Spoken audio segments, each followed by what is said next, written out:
Hey, Andrew here from mynexttablet.com. Today with an unboxing of the Samsung Galaxy Tab A 8.0 2017.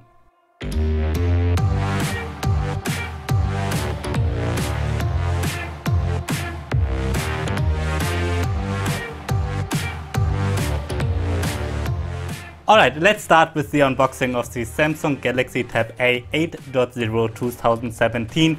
It's available in a couple of countries already, but not in the United States or Europe yet, but I'm sure it will be. Right now you can get it in India, Vietnam, Taiwan, Malaysia, Singapore, and probably in a couple of other Asian countries. Weirdly not in South Korea yet, but I'm kind of sure that it will be available in most countries by the end of the year or beginning of next year. Alright, this is an 8-inch tablet that is actually very similar to the Lenovo Tab 4.8 and Huawei MediaPad T3 8. And yeah, we will take a closer look at it now. It's 8 inches. Depending on the country, it costs between 220 or 250 euros. That's around 260 to 290 US dollars. Or the currency you're living in. So that's a rough price for the LTE version. And yeah, what's inside? We've got some manual stuff, warranty stuff here. Then we've got a SIM eject tool on the bottom. Then we have a standard power plug here, and then a USB Type A to USB Type C cable here. So it's one of the few cheaper, relatively cheaper tablets with a USB Type-C port. Alright, let's put this to the side and let's take a look at the tablet itself, which I have here. So let's get rid of this plastic stuff here. As I said, it's very similar to the Lenovo Tab 4.8, which I reviewed already. You can check the review on this channel, and very similar to the Huawei MediaPad T3 8. All of those three tablets, including this one, are 8-inch devices with a resolution of 1280 by 800, and they all feature the Qualcomm Snapdragon 425 chipset, together with 2 GB of RAM and 60 GB of storage. Those specs are similar or identical on all those three tablets. Alright, this is the Samsung Galaxy Tab A 8.0 2017 now, and we can see that there's a speaker on the top. We've got the Samsung logo, a 5 megapixel front-facing camera. On the bottom there's a home button, and the multitasking button here, recent apps button, and the back button. If we go to the back, there's an 8 megapixel camera with an LED flashlight, and we actually have, it seems to be a metal back here. Only the back plate is metal though. The frame around it seems to be plastic. So yeah, it doesn't feel as high-end as a full metal tablet like the Xiaomi Mi Pad 3, for example, or the iPad mini. It feels, yeah, I would say the build quality feels similar to the Lenovo Tab 4.8, which has a full plastic body, a pretty well-made plastic body. But since we are not having a full metal body here, only the back plate is metal, it feels like kind of similar. It doesn't feel super cheap, but not high-end at all either, but that's to be expected at this price. This is a smaller version of the Galaxy Tab A 10.1 and not a smaller version of the Galaxy Tab S3. As I said, on the back there's an 8 megapixel camera, LED flashlight, then on the sides we've got a normal power button, then a volume rocker.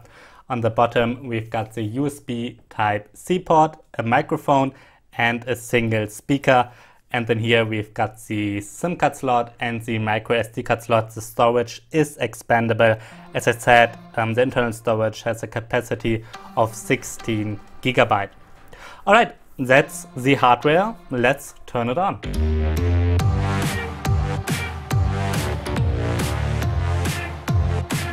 Alright, I'm back. I connected the Samsung Galaxy Tab A 8.0 2017 to my Wi-Fi, Google account and Samsung account, and now we can take a closer look at the software. Before we do that, I forgot to mention something. Obviously there is a standard audio jack here on the top, so you can plug in your standard headphones and so on. Alright, let's take a look at the software. On here runs Android 7.1.1 Nougat, so it's fairly recent, and it's probably the most recent Android tablet from Samsung. The Galaxy Tab S3 was released with Android 7.0. This is Android 7.1.1, and we see that over here. And on top of it runs the Samsung Experience version 8.5. That's the previously known Touchwiz interface from Samsung, and that customizes Android quite heavily. For example, we don't have this app drawer here anymore. Instead, you just swipe up to see an overview over your installed apps. There are a couple of other customizations. First of all, we've got a lot of apps from Samsung pre-installed, like Files app here, phone apps. This is an LTE tablet, so you can make phone calls with it. You can also send text messages. They've got their own browser. There's a kids mode pre-installed, own email client, and then we've got a couple of apps from Microsoft pre-installed, like Word, Excel, PowerPoint, Skype, OneNote, and OneDrive. And that's pretty much it. There's a calculator, my Samsung Notes.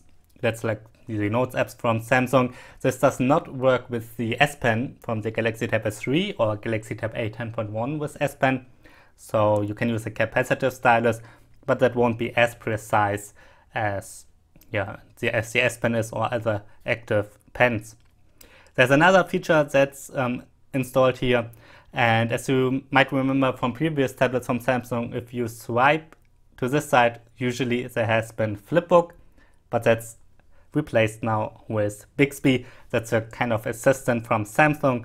You can use it if you want, but the good thing is, let's press here.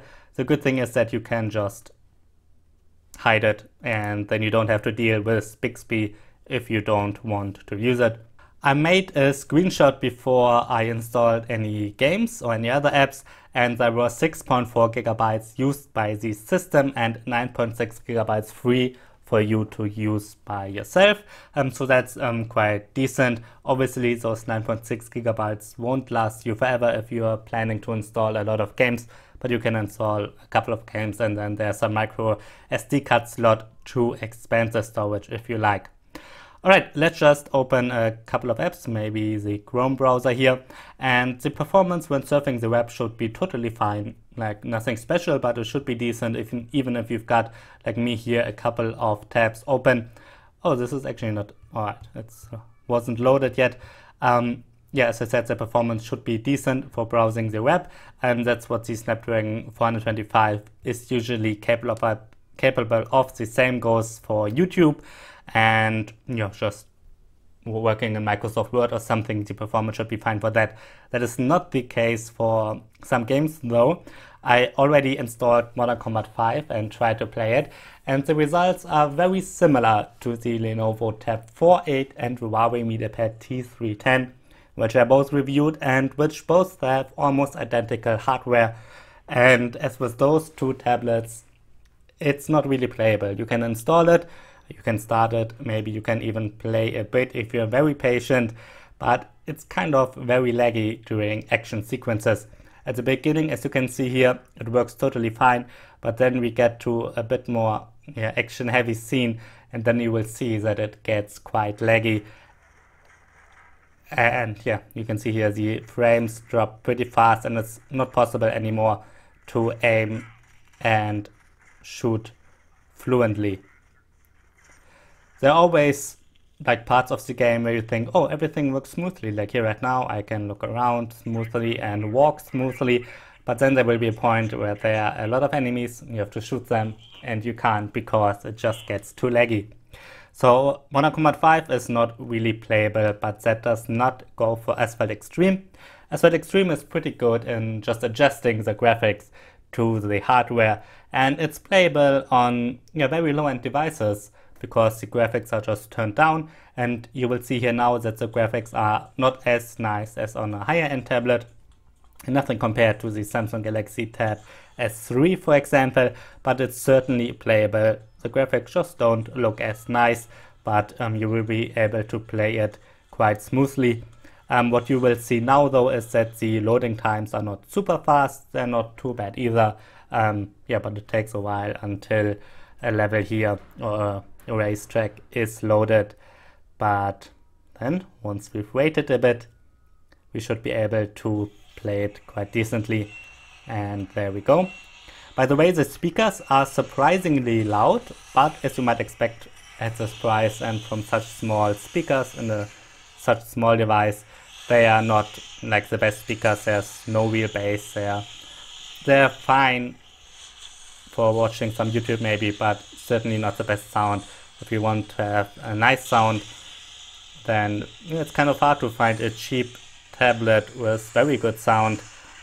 Maybe the iPad mini, but then you have to spend a lot more money. But as I said, they are certainly loud enough, but not the best quality. Alright, as you can see here, Asphalt Extreme is totally playable.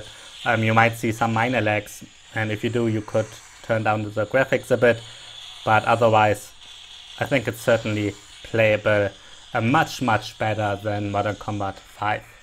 Other games like Rayman Adventures should be playable too. I reviewed the Lenovo Tab 8 and I was able to play even Dead Trigger 2, and I expect that to be the case with the Galaxy Tab A 8.0 here as well. Alright, that's about the performance. What else I have to say about it? The screen can be quite bright. I turned it down quite heavily here. Otherwise the screen is totally fine. Obviously we don't have the highest pixel density here. It's a 1280 by 800 screen, but since it's only 8 inches, the pixel density is pretty similar to a 10-inch tablet with a full HD screen. And that's totally usable. Obviously, if you look very closely, you will be able to see some pixels, but it's not too bad. It's not as good as an iPad mini display or as the one of the Huawei MediaPad M3, but those are more expensive. And yeah, compared to that, I think that's fine. Alright, now I will start my review and do a more detailed gaming test, benchmarks, battery tests, and so on. If you are keen to buy it right now, just check out my Lenovo Tab 8 review. I expect that the results will be very similar.